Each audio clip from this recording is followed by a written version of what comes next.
በስመ አብ ወወልድ ወመንፈስ ቅዱስ አሐዱ አምላክ አሜን። በዓለም ላይ የምትኖሩ ኦርቶዶክሳውያን የእግዚአብሔር ልጆች ሰላም እግዚአብሔር ይብዛላችሁ። ለበዓለ ደብረ ዘይት እንኳን አደረሰን አደረሳችሁ። ምንተ ንብላ ለነፍስ፣ ነፍሳችን ምን እንበላት? ደብረ ዘይት ዕለተ ምጽአት፣ የፍርድ ቀን፣ የጥያቄ ቀን፣ ኃጥአን ወደ ገሃነመ እሳት፣ ጻድቃን ወደ መንግሥተ ሰማያት የሚገቡበት የፍርድ ቀን። ዕለተ ምጽአት በዓመት 3 ቀን ይታሰባል። እነዚህን አጠር ባለመልኩ እንመለከታለን። ቅዱስ ያሬድ በድጓው ላይ እንዲህ ይላል። አመለተ ፍዳ አመለተ ደይን ምንተ ንብላ ለነፍስ፣ በመከራና በፍርድ ቀን ነፍሳችን ምን እንበላት?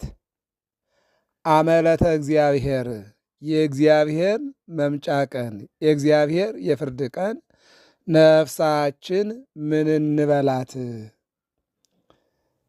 አመይታድህንም ውሉዳ፣ እናት ልጆቿን ማትረፍ ማዳን መጠለያ መሆን መደበቂያ መሸሸጊያ መሆን በማትችልበት ዕለት ወምድርኒ አመታ ገብ ማህፀንታ፣ ምድርም አደራዋን ስትመልስ ነፍሳችን ምን እንበላት? ምን እንበላት? አመ ይለብሳብ ልብሰ ፍዳ ወያሞጥህ ሞጣይተ በቀል፣ የፍርድ ልብስም በለበሰ ጊዜና በቀልን ለእያንዳንዱ የሥራውን ዋጋ በሚሰጥበት ጊዜ ያን ጊዜ ያን ሰዓት ነፍሳችን ምን እንበላት? ምን እንበላት ይላል። አመ ይወቅሰነ በግርምት አውድ፣ ግሩም እጹብ ድንቅ በሆነ የፍርድ አደባባይ በተወቀስን ጊዜ፣ አንድም በወቀሰን ጊዜ በወቀሰን ጊዜ ምን እንበላት? በግርምት አውድ፣ በግሩም አደባባይ፣ በድንቅ አደባባይ፣ አድልዎ በሌለበት አደባባይ፣ ሁሉም እንደየሥራው በሚከፈልበት አደባባይ ነፍሳችን ምን እንበላት? ወይሰጣህ ምግባራቲነ፣ ሥራችን በሚገለጥበት ሰዓት ወይትነበብ ሁሉ ዘገበርነ፣ የሰራነው ያደረግነው ሁሉ በሚነበብበት ሰዓት ሪፖርት በሚቀርብበት ሰዓት ነፍሳችን ምን እንበላት? ነፍሳችን በምን እናድናት? እንዘይነብር እግዚእነ ውስተ ደብረ ዘይት፣ ጌታችን መድኃኒታችን ኢየሱስ ክርስቶስ ደብረ ዘይት፣ ደብር ተራራ፣ ዘይት ወይራ፣ በትልቅ ተራራ በፍርድ ተራራ በዕለተ ምጽአት በዚያን ጊዜ በደብረ ዘይት ጌታችን በተቀመጠ በፍርድ ቀን ጊዜ በደብረ ዘይት ነፍሳችን ምን እንበላት? ቀርቡ ሀቤሁ ኩሎሙ አርዳይሁ በዕለተ ሰንበት፣ ደቀ መዛሙርቱ ወደ እርሱ በሰንበት ቀን ቀረቡ። ደቀ መዛሙርቱ በሰንበት ቀን በቀረቡባት በዚያች ዕለት በደብረ ዘይት ምንተ ንብላ ለነፍስ፣ ነፍሳችን ምን እንበላት?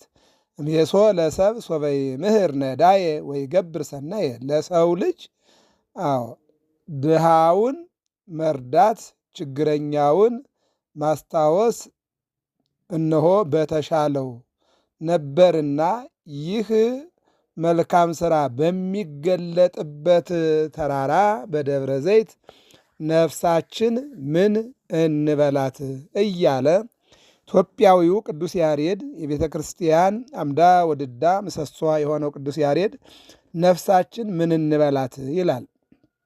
ምክንያቱም ነፍስና ሥጋ በዚህ ዓለም ሰው ውሎ ውሎ ወደ ቤቱ ኑሮ ኑሮ ወደ ሞት አይቀርምና ነፍስና ሥጋ ሲለያዩ ሥጋ በምድር ለምድር አደራ ይሰጣል። ነፍስ ደግሞ ወደ ፈጣሪዋ ሄዳ አንድም በሲኦል አንድም በገነት ያው ጊዜያዊ መጠለያና ጊዜያዊ መኖሪያ ቤት ነው።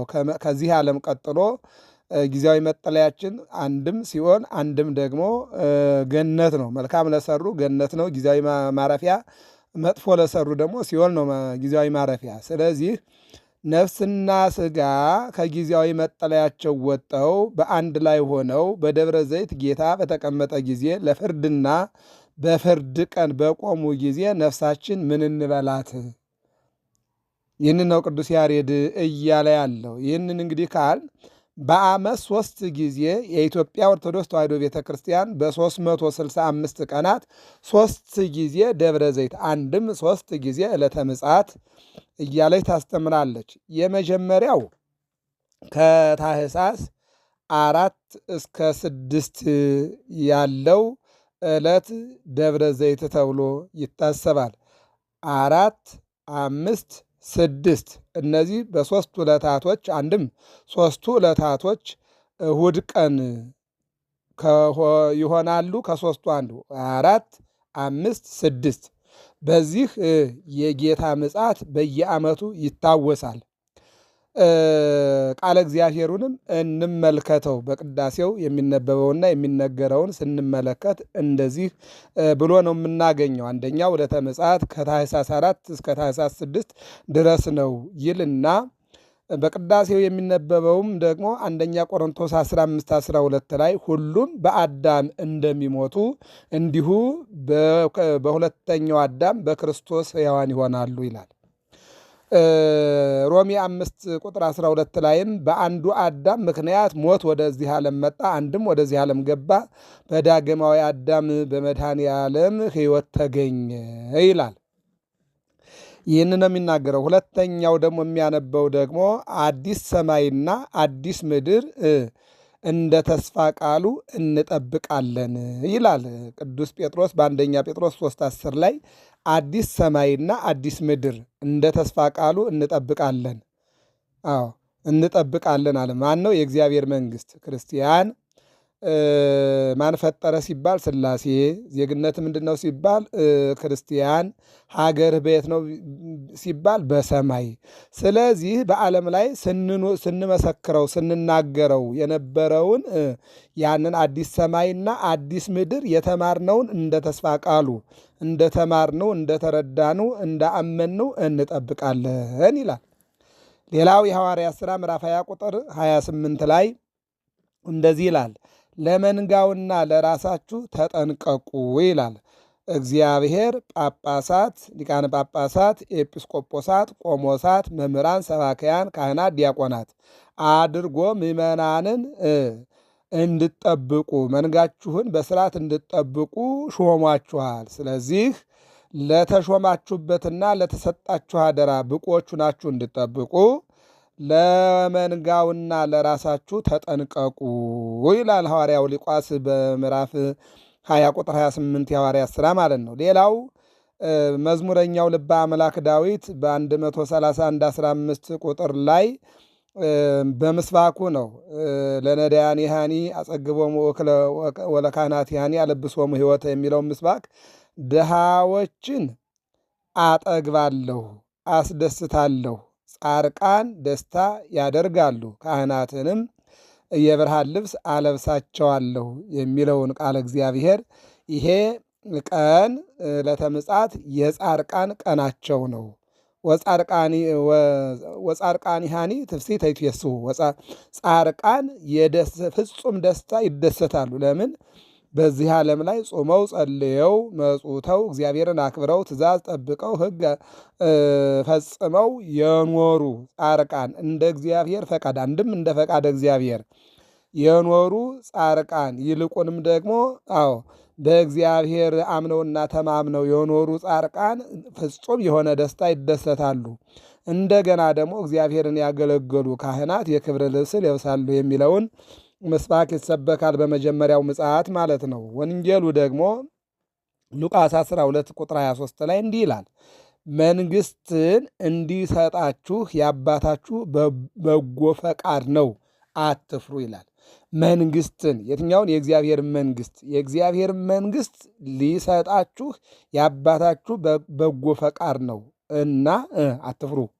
በቃ መፍራት ያለባችሁ ኃጢአትን ነው። መፍራት ያለባችሁ በደልን ነው። መፍራት ያለባችሁ በዚህ ዓለም ስትኖሩ መገፋፋትን፣ መገዳደልንና መጨካከንን ነው እንጂ የእግዚአብሔርን ፍርድ አትፍሩ። ለምን?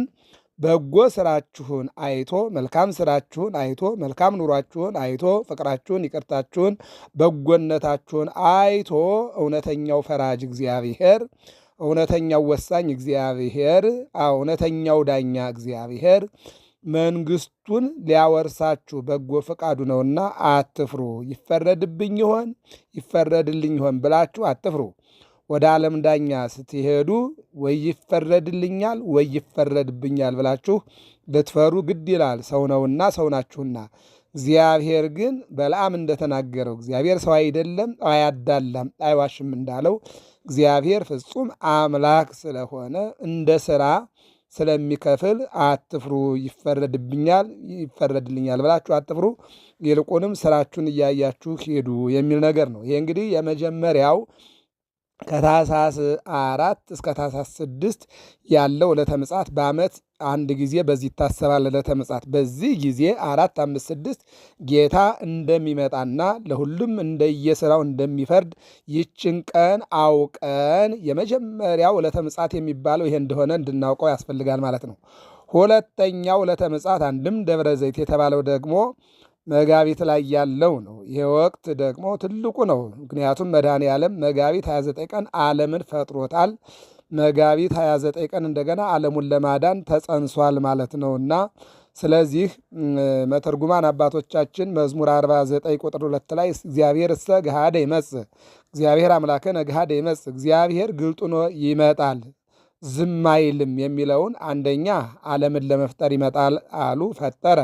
ሁለተኛ ዓለምን ለማዳን ይመጣል ነው። ዓለምን ለማዳን ከድንግል ማርያም የተጸነሰበት መጋቢት 29 ነው ማለት ነው።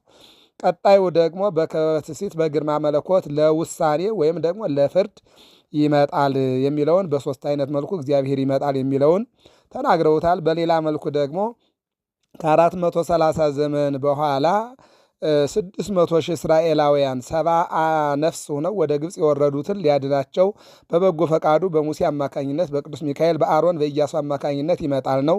በሌላ መልኩ ደግሞ ከ70 ዘመን በኋላ ባቢሎን የወረዱ እስራኤልን ወደ ኢየሩሳሌም እንደሚመልሳቸው የተነገረውን ነው እንግዲህ በዚህ ትርጓሜ ላይ የምናየውና ስለዚህ ሁለተኛው ደብረ ዘይት ነው ማለት ነው። ስለ ደብረ ዘይት አንደኛ ተሰሎንቄ ምዕራፍ 4 ቁጥር 13 ላይ ክርስቶስ እንደተነሳ እኛም እንዲሁ እንነሳለን።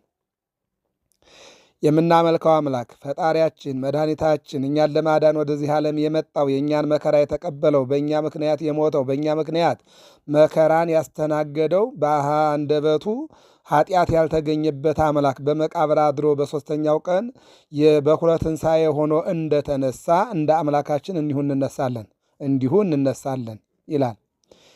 እንግዲህ ደብረ ዘይት ላይ የምናየው ይሄ ነው ማለት ነው። ሌላኛው ሁለተኛ ጴጥሮስ 3:10 ላይ የጌታ ቀን ግን እንደ ሌባ ሆኖ ይመጣል። ምንድን ነው የሚለው? እንደውም ማቴዎስ 24 ቁጥር 36 ላይ ምን ይላል? የጌታን ቀን ማንም አያውቃትም ይላል። ማንም አንድ ሌባ ወደ አንድ ቤት መጥቶ ሊሰርቅ እንደሚመጣ ባለቤቱ ቢያውቅ ይጠብቀዋልና ባለቤቱ በማያውቅበት ሰዓት መጥቶ እንደሚሰርቅና እንደሚያጠቃ የእግዚአብሔር ቀን እንዲሁ ማንም አያውቃትም። እንደውም መተርጉማን ምን ይላሉ? የሰው ልጅ ሞትና የጌታ ቀን በሰው አእምሮ ተሰውሯል ይላል።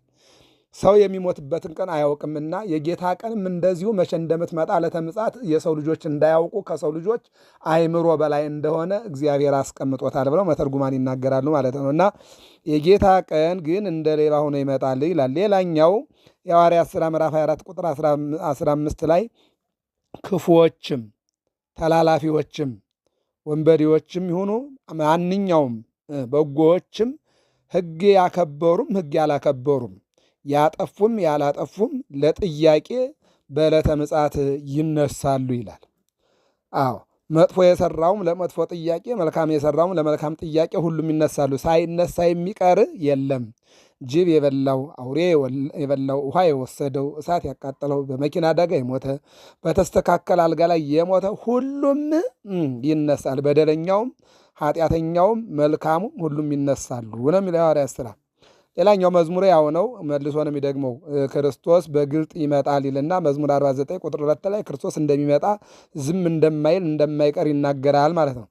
የመጨረሻው እዚሁ ላይ ሁለተኛው ደብረ ዘይት፣ የመጀመሪያው እንግዲህ ታኅሳስ 4፣ 5፣ 6 ነው ብለን፣ ሁለተኛው ደብረ ዘይት ላይ ደግሞ የማቴዎስ ወንጌል ምዕራፍ 24 ከቁጥር 1 ጀምሮ እስከ 36 ነው። ግን አንድ ቃል ብቻ ነው የምንወስደው።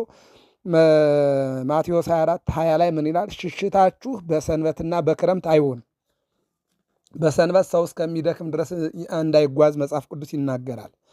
አዎ ሰንበት ነውና እስከምትደክሙ አትጓዙ ስለሚል፣ በሌላ መልኩ በክረምት ወንዝ በሞላበት ሰዓት የሰው ልጅ አይጓዝምና፣ ለምን? በክረምት ቢጓዝ ወንዞች ይሞላሉ። ስለዚህ በሰንበት መድከም በማይገባችሁ፣ በክረምት ወንዙን መሻገር በማይቻልበት ሽሽታችሁ አይሁን ይላል። ስለዚህ ሁለተኛው ዕለተ ምጽአት ደብረ ዘይት በዚህ አይነት መልኩ መጽሐፍ ቅዱስ ሁለተኛ ምጽአት እንዳለ ይናገራል። አንደኛው ታኅሳስ 4፣ 5፣ 6 ነው። ሁለተኛው ደግሞ መጋቢት ላይ ያለው ነው። በቤተ ክርስቲያናችን ባለው የባሕር ሐሳብ አገላለጥና አወጣጥ የሚወጣና የሚነገር ማለት ነው። ነነዌ አብይ ጾም ተብሎ በዚያ ባሕር ሐሳብ የሚወጣ ነው። ሶስተኛውና የመጨረሻው ጳጉሜ ላይ ነው። ጳጉሜ 1 እስከ 5 ወይም ከ1 እስከ 6 ባለው ያለው ሰንበት አንድ እሑድ ዕለተ ምጽአት ተብሎ ይነገራል ማለት ነው። ይህንን ደግሞ ምን ይላል? የክርስቶስን መምጣት ስትጠብቁ አንድ እንኳን እንዳይጎላችሁ ተጠንቀቁ። አንደኛ ቆሮንቶስ 11:10 ላይ የክርስቶስን መምጣት ስትጠብቁ አንድ እንኳን እንዳይጎላችሁ ተጠንቀቁ። ሁሉን ሙሉ ሁናችሁ ጠብቁ ማለት ነው። ምንድነው? በዚህ በማቴዎስ ወንጌል ምዕራፍ 25 ቁጥር 1 ላይ 10 ቆነጃጅት አሉ። 5ቱ ዘይትም መብራትም የያዙ፣ 5ቱ ግን መብራት ብቻ የያዙ። ሙሽራው ሲመጣ እነሆ ዘይትም መብራትም የያዙት ሙሽራውን ጠብቀው ከሙሽራው ጋር ወደ ሰርጉ ቤት እንደገቡ፣ 5ቱ ግን መብራት ብቻ የያዙ ዘይት ያልያዙ በሩ እንደተዘጋባቸው፣ ሙሽራው ሲመጣ በሩ እንደተዘጋባቸው ይነገራል። ሙሽራ የተባለ መድኃኔ ዓለም ነው። ዘይት የተባለ ፍቅር ነው። መብራት የተባለ ሃይማኖት ነው። ሃይማኖት ይዘው ፍቅር ያልነበራቸው 5 ቆነጃጅት በሩ ተዘግቶባቸዋል። ስለዚህ ቤተ ክርስቲያናችንን ስንዷ እመቤት በዓመት 3 ጊዜ ሙሽራው ክርስቶስን ትጠብቀዋለች፣ ትናፍቀዋለች። ምክንያቱም ጹሙ፣ ጸልዩ፣ በፍቅር ኑሩ፣ ሥጋውና ደሙን ተቀበሉ ብላ ምእመናኗን ስለምታስተምር ምንም እንኳና በመጽሐፍ ቅዱስ ላይ በዚህ በዕለተ ምጽአት ሊቃውንት ቢፈራረቁበትም፣ ለምሳሌ ቅዱስ ጳውሎስ ልንወር ከክርስቶስ ጋር ናፍቃለሁ ብሎ ወደ ክርስቶስ መሄድ ልዩ እንደሆነ፣ ትርፍ እንደሆነ፣ በጎ ማትረፊያ እንደሆነ፣ የሚሻል እንደሆነ ብኖር እናንተን አስተምራለሁ፣ እናንተን አጽናናለሁ፣ እናንተን ወደ ክርስቶስ አቀርባለሁኝ፣ ነገር ግን ለእኔ የሚሻለኝ ግን ወደ እሱ መሄድ ነው ብሎ መሞትን መሄድን በመልካም ጎኑ ሲገልጥ፣ ቅዱስ ዳዊት ደግሞ ይትሰደኒ በመንፈቀ ዓመቴ፣ በግማሽ ዕድሜ የጀመርኩትን ሳልጨርስ አትውሰደኝ ብሎ መሞት እንደማይገባው የጀመረውን መጨረስ እንደሚገባው አስቀምጧል። ስለዚህ ይሄ ነገር ቢከብድም ዙሮ ግን ምንድነው መጠበቅ ግድ ይላል ማለት ነው እና የእግዚአብሔር ቀን መምጣት እየጠበቃችሁ በቅዱሱ ኑሮ ልትኖሩ ይገባል። ሁለተኛ ጴጥሮስ ምዕራፍ 3 ቁጥር 10 የእግዚአብሔርን ቀን መምጣት፣ የምጽአትን ቀን፣ የደብረ ዘይትን ቀን፣ የፍርድ ቀን ያችን መምጣት እየጠበቃችሁ በቅዱሱ ኑሮ ልትኖሩ ይገባል። ቅዱስ ኑሮ ምንድን ነው? እግዚአብሔርን ማክበር። ቅዱስ ኑሮ ምንድን ነው? ከእግዚአብሔር ጋር መኖር። ምንድን ያለው ጳውሎስ? እኔ ክርስቶስን እንደሚመስል እናንተ ምን የምሰሉ አለ አደለ? እንደገና ደግሞ ጴጥሮስ ምን አለ? እግዚአብሔር ቅዱስ ነውና እናንተም ራሳችሁን ቀድሱ፣ ለሙሴ እኔ ቅዱስ ነኝና ቅዱሳን ሁኑ ብለህ ተናገራቸው አለ። ለጴጥሮስ ደግሞ ምን አለ? የፈጠረን የጠራችሁ እግዚአብሔር ቅዱስ ነውና እናንተም ቅዱሳን ሁኑ።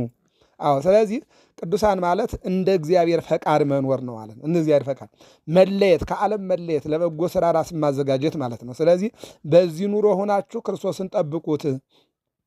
ጠብቁት። ይዘገያል እንጂ አይቀርም፣ ይመጣል። የዘገየ ቢመስልም አይቀርም። ይህንን ነው የሚናገረው። በሌላ መልኩ በድንገት በሳውል ዙሪያ ብርሃን አንጸባረቀ ይላል።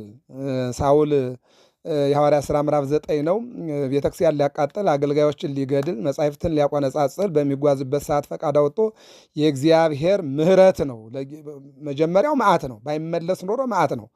ይህን የምናየው ለምሳሌ ዘፍጥረት ምዕራፍ 19 ላይ 2 መላእክት ወደ ሎጥ ወረዱና ሰዎች እንዲመለሱ ማልደዋቸው ነበር። ነገር ግን እምቢ ሲሉ ለምሕረት እሺ ቢሉና በጎ ቢሆኑ አማልደው ሊመጡ የነበሩ መላእክት ወደ መዓት ተቀይረው ሰዶምና ገሞራን በእሳት ዲን አቃጥሏታል ማለት ነው። ስለዚህ አሁን እዚህ ጋር የመጣው ድምፅ የመጀመሪያው መዓት ነው፣ መብረቅ ስለሆነ ማለት ነው። ነገር ግን አንተ ማነህ ብሎ የምታሳድደኝ የናዝሬቱ ኢየሱስ ነኝ ብሎ ሲነግረው ምን ላድርግ አለ። አሁን እዚህ ላይ ወደ ንስሐ ገባ ማለት ነው። ንስሐ ገባ። ምን ላድርግ ሲለው ሂድና ተጠመቃል። ሄዶ ተጠመቀ። ለሞት የመጣው መብረቅ ወደ ምሕረት ሆኖለታል ማለት ነው። ለምሳሌ ለቂርቆስና ለኢየሉጣ የፈላው ውሃ ጥምቀት እንደሆነላቸው ለአናንያ አዛርያ ለሚሳኤልም የነደደው እሳት እነሆ የእግዚአብሔርን ቸርነት መገለጫና እግዚአብሔርን ማመስገኛ ይትባረክ እግዚአብሔር አምላክ እስራኤል የእስራኤል አምላክ እግዚአብሔር ይባረክ ብለው ማሕሌቱን እንዲዘምሩበት ማሕሌቱን ከመላእክት ጋር እንዲያገለግሉ ማሕሌት እንደሆነላቸው ቅድስት እንደሆነላቸው ወደ ሳውል የተላከው መብረቅም ምሕረቱን ወለታል ማለት ነው። ስለዚህ በድንገት ምን ይላል? በድንገት በሳውል ዙሪያ ብርሃን አንጸባረቀ። ያ ብርሃንም የጳውሎስ አስተማሪ ሆነ። ጳውሎስም ተማረ፣ በተማረው ኖረ፣ የኖረውን ጽፎ አስቀመጠ ይለናል። የመጨረሻው እንግዲህ እዚህ ጋር መስባኩ ያው የተለመደ ነው። እግዚአብሔር እሰ ጋደ ይመጽእ ነው 49 ላይ ነው ያለው። እግዚአብሔር ግልጥ ሆኖ ይመጣል፣ ዝም አይልም። አሁን ሶስቱም ታኅሳስ ላይም መጋቢት ላይም ጳጉሜ ላይም እግዚአብሔር እንደሚመጣ ነው የሚናገረው። ለኃጥአን ለጻድቃን እንደሚፈርድላቸው በኃጥአን እንደሚፈርድባቸው በጎ የሰሩ ወደ መንግሥተ ሰማያት ክፉ የሰሩ ወደ ገሃነመ እሳት እንደሚገቡ በሶስቱም ዕለተ ምጽአት በሚባሉት አየነው ማለት ነው። የመጨረሻው ወንጌሉ ነው። እነሆ የእግዚአብሔር መንግሥት በመካከላችሁ ናት። ሉቃስ 17:1 እነሆ የእግዚአብሔር መንግሥት በመካከላችሁ ናት። ሐዋርያት በአንድ ወቅት አምላካቸውን እንዲህ አሉት፣ አምላክ ሆይ ነሱ እስመ ቀርበት መንግሥተ ሰማያት የእግዚአብሔር መንግሥት ቀርባለችና ንስሐ ግቡ እያልን እንድናስተምር አስተምርህናል፣ እያስተማርን ነው። ነገር ግን ለሚጠይቁን ለመመለስ የተዘጋጀን ለመሆን የእግዚአብሔር መንግሥት በሰማይ ናት በመሬት ናት ወዴት ናት? ንገረንና እንንገራቸው፣ አስተምረንና እናስተምራቸው፣ አብራራልንና እኛ የምናብራራ ብለው ሲጠይቁት እነሆ የእግዚአብሔር መንግሥት በመካከላችሁ ናት አላቸው። ምን ማለት ነው? በጎ ስራ ናት። የእግዚአብሔር መንግሥት በሰማይም አይደለችም በምድርም አይደለችም፣ በመካከላችሁ ናት። በመካከላችሁ መልካም ስራ መስራት ነው አለ። አመለ ተፍዳ በዚያ በፍርድ ቀን ነፍሳችን ምን እንበላት?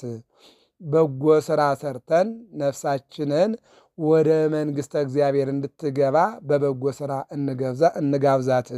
ገብረ መስቀል ሚዲያ ነው። ሰብስክራይብ፣ ላይክ፣ ሼር አድርጉ። ሰላም እግዚአብሔር ከሁላችን ጋር